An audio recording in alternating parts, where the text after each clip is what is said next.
quero meditar com você um texto da primeira carta de Pedro, 1 Pedro, primeiro capítulo mesmo.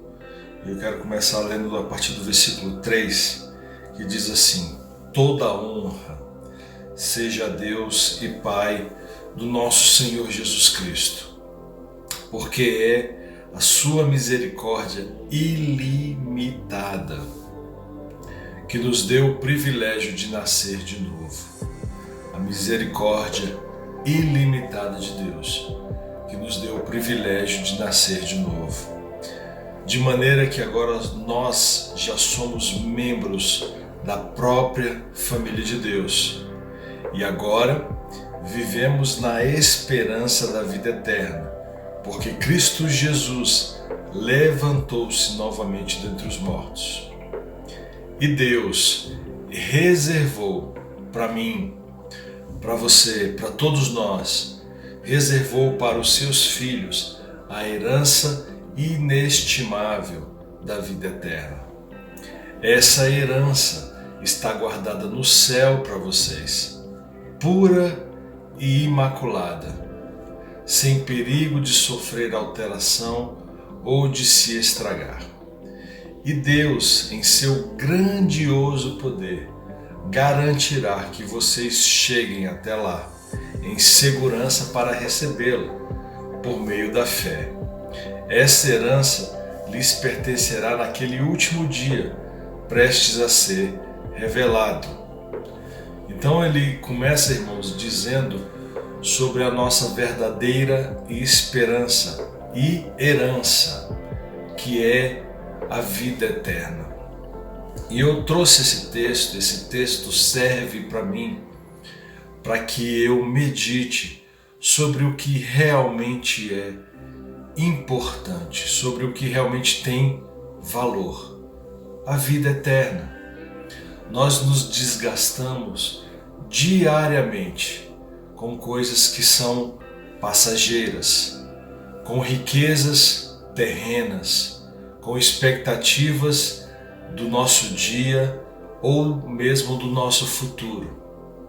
Mas numa conversa um pouco mais amadurecida, nós vemos que Pedro diz sobre algo realmente fundamental, a vida eterna.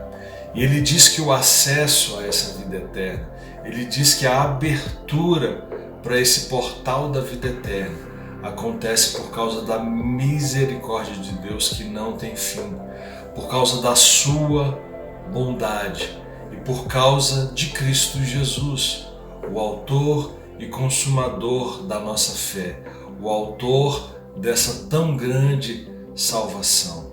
Então ele diz que isto é fundamental. Ele diz que aí é que deve estar o nosso coração. Tem um outro texto que diz que a nossa boca fala do que está cheio o nosso coração. E também diz que onde está o nosso coração, ali também está o nosso tesouro. E a pergunta que eu me faço e faço a você é: aonde está o seu tesouro? Aonde está o seu coração? Qual é o seu verdadeiro tesouro? Se nós entendermos, irmãos, que o nosso tesouro é o bem material, a casa, o carro que você tem, ou o fruto do seu trabalho, ou o seu trabalho, ou até mesmo a sua família, eu acredito que ainda seremos superficiais, porque a verdadeira riqueza, o verdadeiro tesouro, a verdadeira esperança é a vida eterna. Vida eterna essa que vai acontecer com o nosso Criador, com o nosso Salvador. Todos não, uma boa parte de nós, uma boa parte desses que estão me assistindo, conhecem o meu pai físico, o Luiz. E ele costuma muito dizer sobre isso. Ele fala muito sobre a vida eterna. E nesses dias nós temos conversado.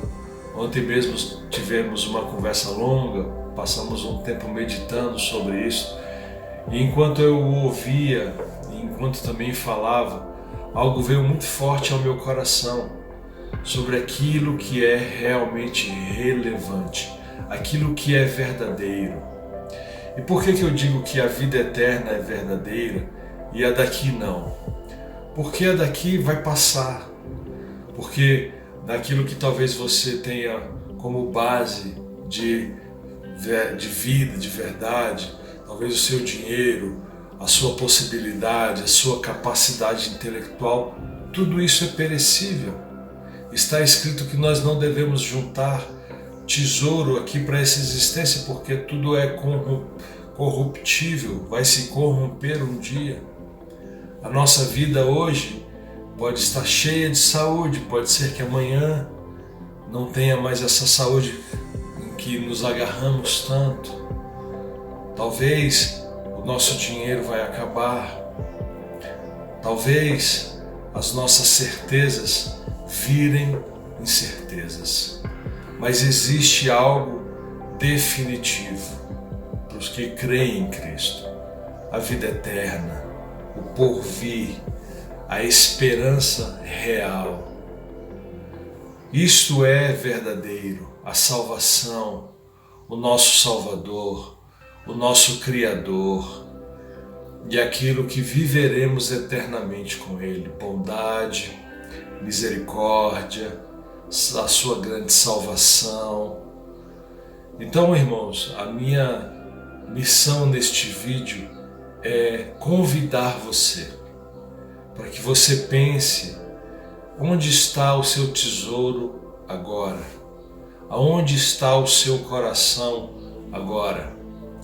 Tem um outro texto do apóstolo Paulo em 1 Coríntios 13, que ele diz que antes falava como menino, pensava como menino.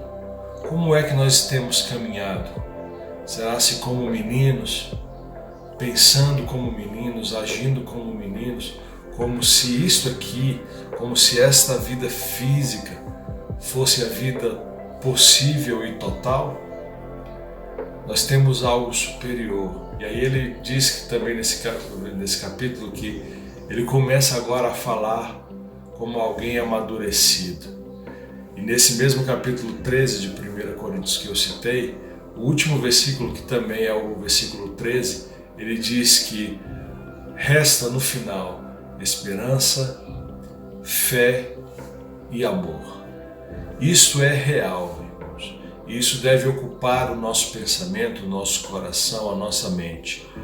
A fé em Cristo Jesus, a esperança, que é a esperança da vida eterna, e o amor, que é o maior de tudo, porque Deus é amor.